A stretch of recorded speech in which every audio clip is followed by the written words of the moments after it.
Episode 1, Putin's Plan. The message was short and direct.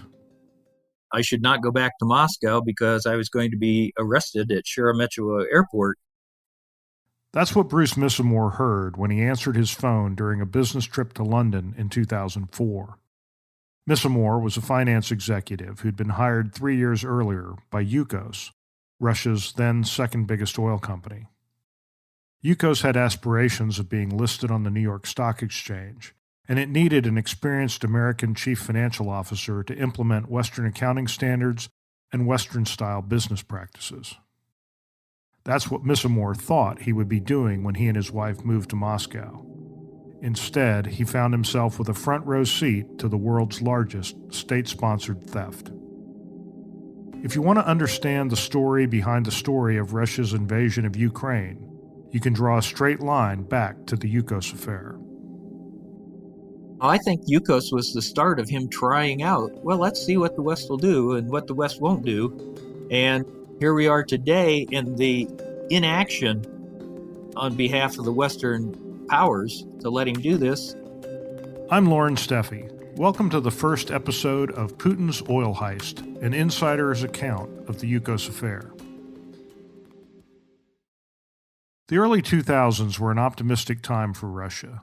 The Soviet Union had been gone for a decade, and Russia seemed to want to embrace Western capitalism and governance standards. For many businesses, from America and elsewhere, Russia represented a huge untapped market.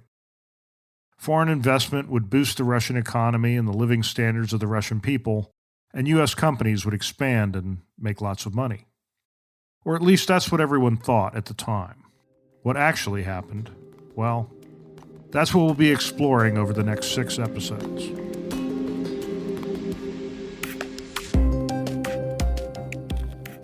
It's hard to remember now, but when he first rose to power, Vladimir Putin was seen as a reformer, someone who wanted to strengthen ties with the West.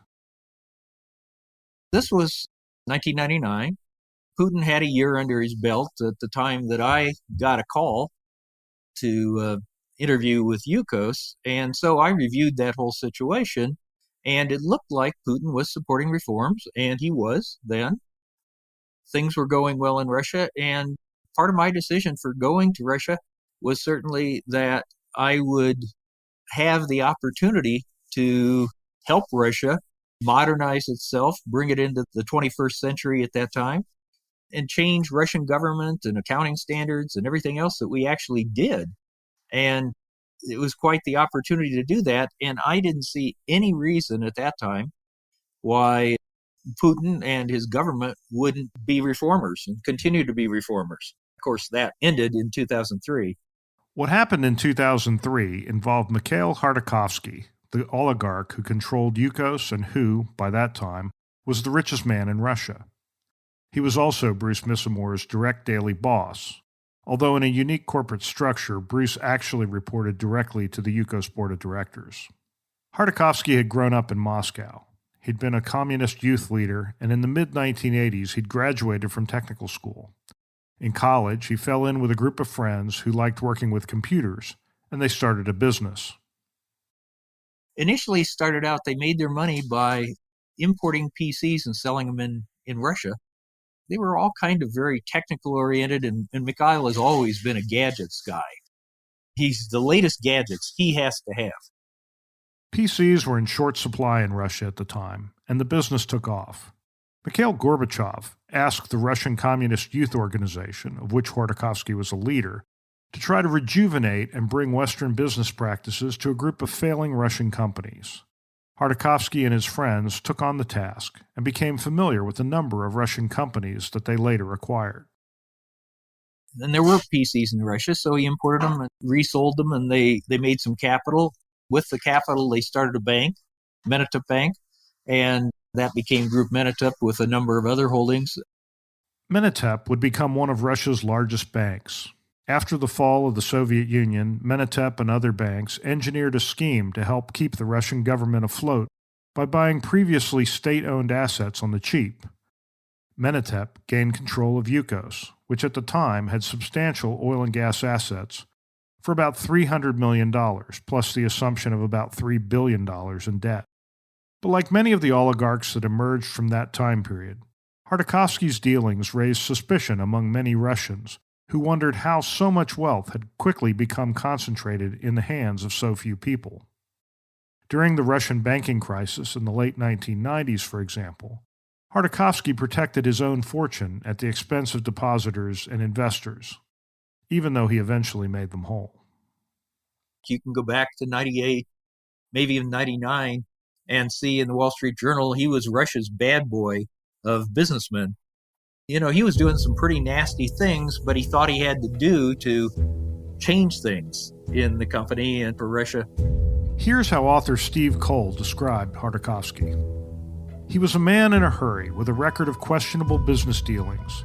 He seemed ambitious politically, and he increasingly flew to London and Washington and Paris, where he delivered speeches, built networks, and maneuvered for gain. He now positioned himself as the leading practitioner of normalized democratic capitalism in Russia. By the year 2000, Hartakovsky insisted he wanted to make Yukos more transparent. He brought in foreign directors to help oversee the company and establish internationally recognized standards for how it would operate, which was unique among Russian companies at the time. It was about that time that Missimor, who was living in Houston, got a call from a former colleague who heard that Yukos was looking for an American chief financial officer. And they wanted to list on the New York Stock Exchange eventually. And they said that's why they want a U.S. CFO. They want somebody with a good reputation in the markets. They want somebody who knows what they're doing. Would you be interested?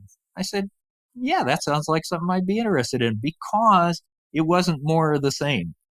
It was something that would be very different, where I could have a huge impact.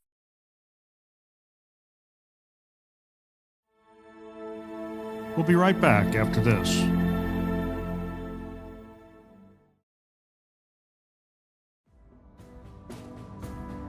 Welcome back to Putin's oil heist.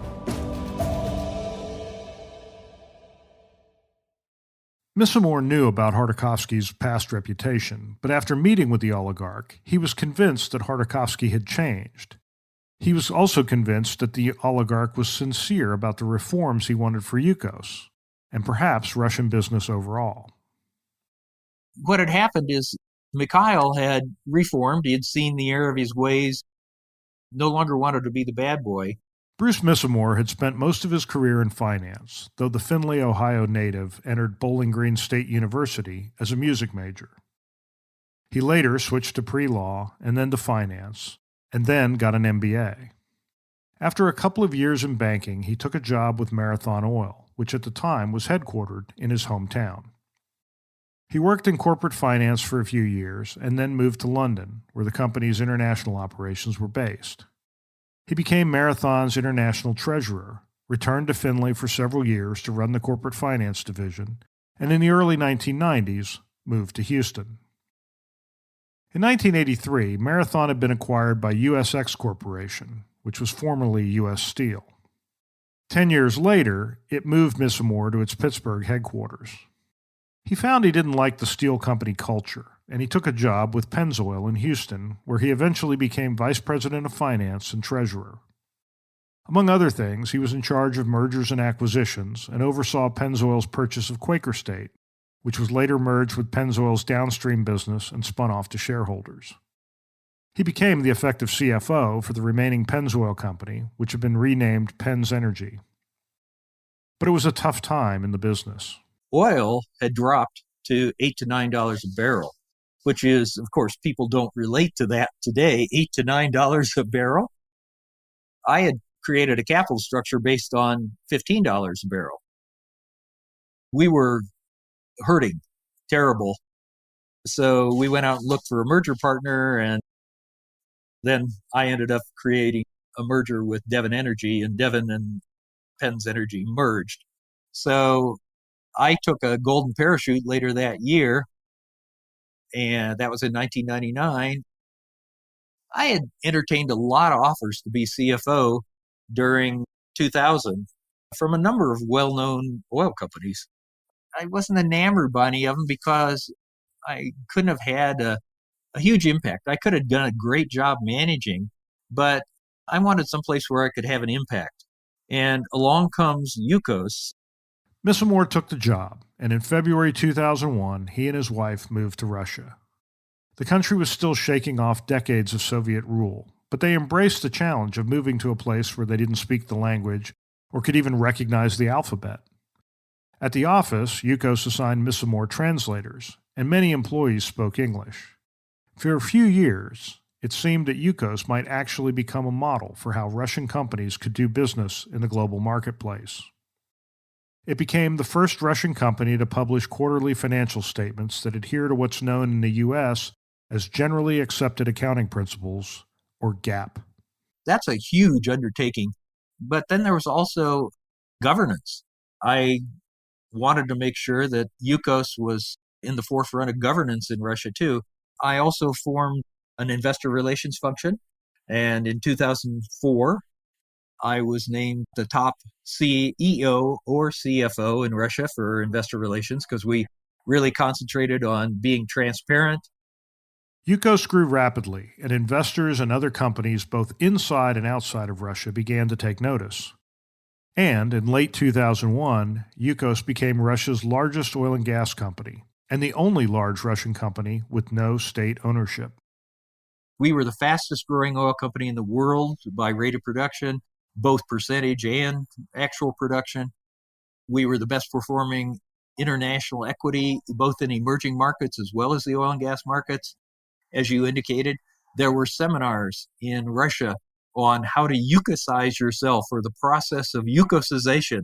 And that was a combination of financials, governance, growth, smart growth, I should say, and just the way that we were doing things overall. And Russian companies are trying to model themselves off of us until October of 2003.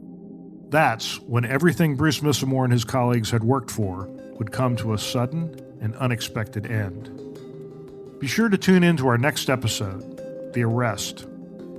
But he believed he could battle the Russian legal system and win, and that I've called him naive for that. I'm Lauren Steffi. Join us for episode 2 of Putin's Oil Heist.